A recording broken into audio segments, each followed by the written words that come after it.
तुम्हारे नाम अब भी धड़कता है। 30। हॉस्पिटल। महर ने एक एक कर रिया को सब बता दिया। महर की बात सुन रिया गुस्से में चीखी, पागल हो गई है तू, महर। क्या? वो आगे बोल ही नहीं पाई, उसकी आवाज मानो अटकने सी लगी। वहीं दूसरी ओर रिया की बातें सुन महर बच्चों की तरह रोते हुए बोली, रिया, अब एक तू ही है जो मेरी मदद कर सकती है। प्लीज प्लीज मुझे उस व्योम से बचा ले, वरना अगर उसे पता चला तो मेरा मर्डर ही कर देगा। तू नहीं जानती, इस बार तो वो भी सीरियस है, कह रहा था कि खुद को कभी माफ नहीं करेगा, सब कुछ सबको बता देगा। बस यही सुनना था कि वंश के चेहरे के भाव बदलने लगे। पहले जहां उसके चेहरे के रंग उड़े थे, वहीं अब धीरे धीरे एक शांति और अजीब सी बेचैनी ने अपनी जगह ले ली। रिया महर की बातों में उलझी थी, वहीं वंश का ध्यान भी महर की बातों पर था, पर मानो उसके मन में एक अलग तूफान मचा हुआ था। वो गहरी सोच लिए बस रिया और उसके हाथ में लिए फोन को देख रहा था। वो मन में बोला, पता नहीं व्योम कैसा होगा। जहां पहले उसके दिल में व्योम के लिए नफरत थी, वहीं अब एक अजीब डर दिखने लगा। उसने बिना कुछ सोचे समझे गाड़ी स्टार्ट कर दी। वहीं रिया, जो महर से बात कर रही थी, वो अचानक गुस्से भरी आवाज में बोली, महर, ये तूने ठीक नहीं किया।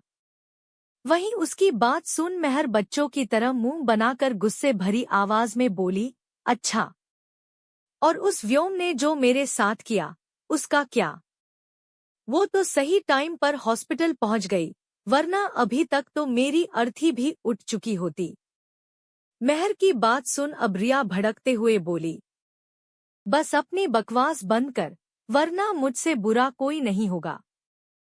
खबरदार, जो दोबारा अपने मुंह से ये बात बोली तो, वरना मैं खुद जाकर तेरे परिवार को सब कुछ बता दूंगी। रिया की बात सुनकर तो महर की मानो सांसें ही अटकने लगी। वो जल्दी से बोली, घबराहट भरी आवाज में, नहीं नहीं प्लीज, घर पर कुछ मत कहना। एक तो मैंने तुझे सब कुछ बताया, ऊपर से तू मेरा ही भांडा फोड़ने जा रही है। महर की बात सुन रिया फिर उस पर भड़कते हुए बोली, पहले अपनी हरकतें देख। समझी महर, बच्चों की तरह मुंह बनाकर बोली, तू बस ये बता कि मेरी मदद करोगी या नहीं, वरना मैं कोई और आइडिया सोचूं। महर की बात सुन रिया गुस्से में बोली, बस, अब अगर एक और शरारत की ना तूने या कोई नया आइडिया लगाया ना, तो मुझसे बुरा कोई नहीं होगा, समझी? ये बोल रिया शांत हो गई। कुछ सेकंड की चुप्पी के बाद वो एक गहरी सांस भरकर बोली, और मैं बस हॉस्पिटल आ रही हूँ। रिया की बात सुन महर खुशी से उछल पड़ी। वो अपने चेहरे पर बड़ी सी स्माइल लिए बोली, क्या सच में तू आ रही है यहाँ? उसने बस इतना ही कहा था कि अचानक महर को पीछे से कुछ गिरने की आवाज आई।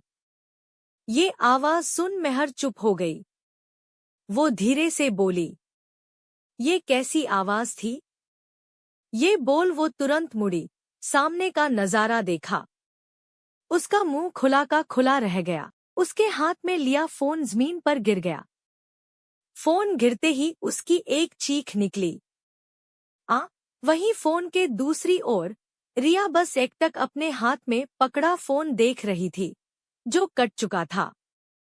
कट चुका फोन देख रिया गुस्से में बोली, फोन काट दिया। पर क्यों? वो कुछ सोचकर बोली, एक बार फिर लगाती हूँ। ये बोल उसने फोन पर महर का नंबर डायल किया, पर डायल करते हुए उसका हाथ रुक गया। वो खुद से बोली, वहीं तो जा रही हूँ, पहुंचकर उसकी खबर लूंगी। ये बात रिया ने काफी गुस्से से कही। वहीं ड्राइव कर रहा वंश अचानक बोल पड़ा, माना पड़ेगा, काफी खतरनाक हो तुम और तुम्हारी दोस्त। वंश की बात सुन रिया की नजरें उस पर गईं। वो वंश को घूरने लगी, पर कुछ बोली नहीं, क्योंकि वही उसकी मदद कर रहा था। अचानक रिया कुछ सोचकर बोल पड़ी, वैसे तुम मेरी मदद क्यों कर रहे हो? मतलब, तुम क्या उस व्योम को जानते हो? रिया की बात सुन वंश उसे देखने लगा। अचानक उसने उससे नजरें फेर ली और वापस सामने देखने लगा। रिया फिर बोली, बोलो, तुम उस व्योम मल्होत्रा को जानते हो? बार बार पूछने से आखिर में वंश भी इरिटेट होने लगा। एक गहरी सांस भर वो ड्राइव पर फोकस करते हुए बोला, भाई, है वो मेरा। बस यही सुनना बाकी था। रिया का मुंह शौक में खुला का खुला रह गया। वो चीख कर बोली, क्या? वहीं दूसरी ओर हॉस्पिटल। महर जैसे ही मुड़ी, उसकी आंखें फटी की फटी रह गईं। एक जोरदार चीख पूरे वार्ड में गूंज उठी। आ महर आंखों में डर लिए सामने की तरफ देखने लगी। वहीं उसके सामने कोई और नहीं, व्योम खड़ा था, आंखों में अंगारे लिए। वो उसे ही घूर रहा था। वो इतने गुस्से में था कि उसका चेहरा लाल हो चुका था, मानो अभी वो गुस्से से फट जाएगा। महर सामने व्योम को देख डर से कांपती हुई आवाज में बोली, वाह वाह, व्योम, तुम यहाँ? व्योम गुस्से से उसे घूर रहा था। उसके हाथ मुट्ठियों में कसे थे। वो दांत पीसते हुए बोला, तुम्हें मैं छोड़ूंगा नहीं। ये बोलकर वो तेज कदमों से उसकी तरफ बढ़ा। क्या होगा आगे? क्या आने वाली है एक नई मुसीबत? और क्या रिएक्शन होगा रिया का जब उसे पता चलेगा वंश के बारे में? आगे जानने के लिए पढ़िए तुम्हारे नाम से अब भी धड़कता है। लेखिका शिवांगी। तुम्हारे नाम अब भी धड़कता है। 31। हॉस्पिटल। पार्किंग। एक बड़ी शानदार सी काली रंग की चमचमाती गाड़ी वहां आकर रुकी। ड्राइवर गाड़ी से बाहर निकला और जाकर पीछे का गेट खोला।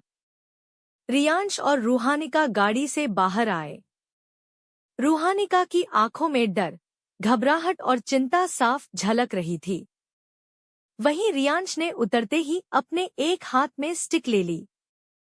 वो खाली जगह पर आराम से बिना स्टिक के चला जाता था, पर ऐसी जगह जहां भीड़ भाड़ हो सकती थी, वहां रियांश हमेशा अपने साथ स्टिक रखना पसंद करता था। रूहानिका एकटक रियांश को देख रही थी, जो चेहरे से काफी परेशान लग रहा था। उसकी शक्ल, सूरत देखकर अब रूहानिका बर्दाश्त नहीं कर पाई। वह अब हल्की तेज आवाज में बोल पड़ी, मिस्टर मल्होत्रा, प्लीज अब तो बताइए कि आप मुझे यहाँ क्यों लाए हैं, और मेरी बहन, वो कहाँ है? आपने तो कहा था कि आपको पता है वह कहाँ है, तो हम यहाँ क्यों आए हैं? महर ठीक है ना?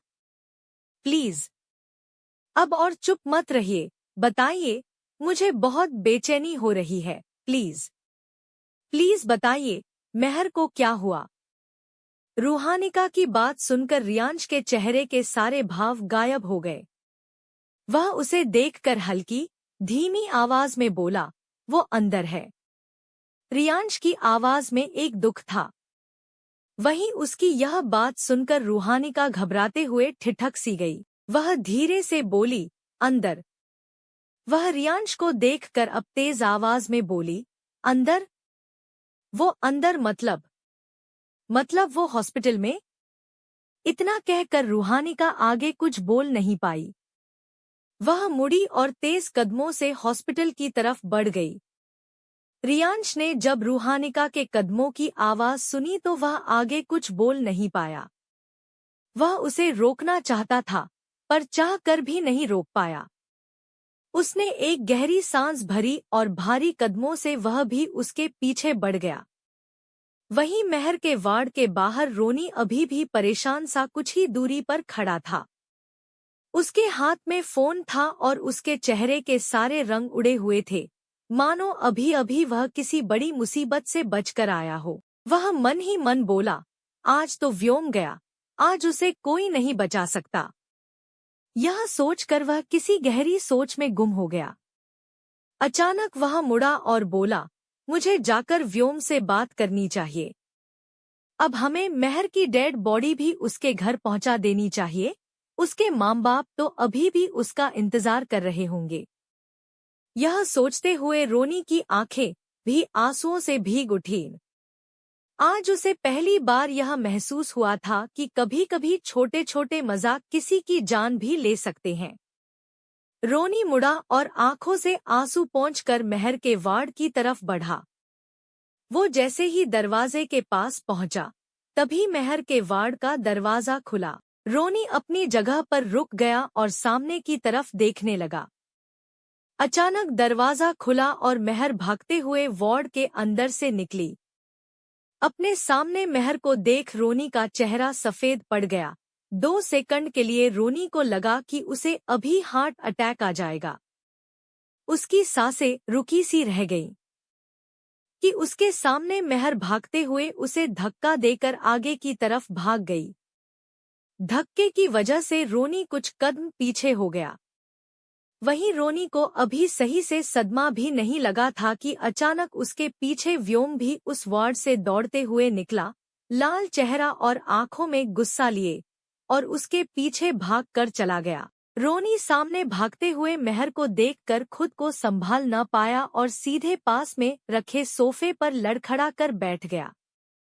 वह कांपती हुई आवाज में बोला, नहीं, ये नहीं, ये कैसे? बस अपनी बकवास बंद कर, वरना मुझसे बुरा कोई नहीं होगा। खबरदार, जो दोबारा अपने मुंह से ये बात बोली तो, वरना मैं खुद जाकर तेरे परिवार को सब कुछ बता दूंगी। रिया की बात सुनकर तो मेहर की मानो सांसें ही अटकने लगी। वो जल्दी से बोली, घबराहट भरी आवाज में, नहीं, नहीं प्लीज, घर पर कुछ मत कहना। एक तो मैंने तुझे सब कुछ बताया, ऊपर से तू मेरा ही भांडा फोड़ने जा रही है। मेहर की बात सुन रिया फिर उस पर भड़कते हुए बोली, पहले अपनी हरकतें देख। समझी मेहर, बच्चों की तरह मुंह बनाकर बोली, तू बस ये बता कि मेरी मदद करोगी या नहीं, वरना मैं कोई और आइडिया सोचूं। मेहर की बात सुन रिया गुस्से में बोली, बस अब अगर एक और शरारत की ना तूने या कोई नया आइडिया लगाया ना, तो मुझसे बुरा कोई नहीं होगा, समझी?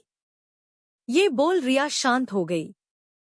कुछ सेकंड की चुप्पी के बाद वो एक गहरी सांस भरकर बोली, और मैं बस हॉस्पिटल आ रही हूँ। रिया की बात सुन मेहर खुशी से उछल पड़ी। वो अपने चेहरे पर बड़ी सी स्माइल लिए बोली, क्या सच में तू आ रही है यहाँ? उसने बस इतना ही कहा था कि अचानक मेहर को पीछे से कुछ गिरने की आवाज आई। ये आवाज सुन मेहर चुप हो गई। वो धीरे से बोली, ये कैसी आवाज थी? ये बोल वो तुरंत मुड़ी, सामने का नजारा देखा। उसका मुंह खुला का खुला रह गया। उसके हाथ में लिया फोन जमीन पर गिर गया। फोन गिरते ही उसकी एक चीख निकली। वहीं फोन के दूसरी ओर रिया बस एकटक अपने हाथ में पकड़ा फोन देख रही थी, जो कट चुका था। कट चुका फोन देख रिया गुस्से में बोली, फोन काट दिया। पर क्यों? वो कुछ सोचकर बोली, एक बार फिर लगाती हूँ। ये बोल उसने फोन पर मेहर का नंबर डायल किया, पर डायल करते हुए उसका हाथ रुक गया। वो खुद से बोली, वहीं तो जा रही हूँ, पहुंचकर उसकी खबर लूंगी। ये बात रिया ने काफी गुस्से से कही। वहीं ड्राइव कर रहा वंश अचानक बोल पड़ा, माना पड़ेगा, काफी खतरनाक हो तुम और तुम्हारी दोस्त। वंश की बात सुन रिया की नजरें उस पर गईं। वो वंश को घूरने लगी, पर कुछ बोली नहीं, क्योंकि वही उसकी मदद कर रहा था। अचानक रिया कुछ सोचकर बोल पड़ी, वैसे तुम मेरी मदद क्यों कर रहे हो? मतलब, तुम क्या उस व्योम को जानते हो? रिया की बात सुन वंश उसे देखने लगा। अचानक उसने उससे नजरें फेर ली और वापस सामने देखने लगा। रिया फिर बोली, बोलो, तुम उस व्योम मल्होत्रा को जानते हो? बार बार पूछने से आखिर में वंश भी इरिटेट होने लगा। एक गहरी सांस भर वो ड्राइव पर फोकस करते हुए बोला, भाई है वो मेरा। बस यही सुनना बाकी था। रिया का मुंह शौक में खुला का खुला रह गया। वो चीख कर बोली, क्या वहीं? दूसरी ओर हॉस्पिटल। महर जैसे ही मुड़ी, उसकी आंखें फटी की फटी रह गईं। एक जोरदार चीख पूरे वार्ड में गूंज उठी, आ। महर आंखों में डर लिए सामने की तरफ देखने लगी। वहीं उसके सामने कोई और नहीं, व्योम खड़ा था, आंखों में अंगारे लिए। वो उसे ही घूर रहा था। वो इतने गुस्से में था कि उसका चेहरा लाल हो चुका था, मानो अभी वो गुस्से से फट जाएगा। महर सामने व्योम को देख डर से कांपती हुई आवाज में बोली, वाह वाह व्योम, तुम यहाँ। व्योम गुस्से से उसे घूर रहा था। उसके हाथ मुट्ठियों में कसे थे। वो दांत पीसते हुए बोला, तुम्हें मैं छोड़ूंगा नहीं। ये बोलकर वो तेज कदमों से उसकी तरफ बढ़ा। क्या होगा आगे? क्या आने वाली है एक नई मुसीबत? और क्या रिएक्शन होगा रिया का जब उसे पता चलेगा वंश के बारे में? आगे जानने के लिए पढ़िए तुम्हारे नाम से अब भी धड़कता है। लेखिका शिवांगी।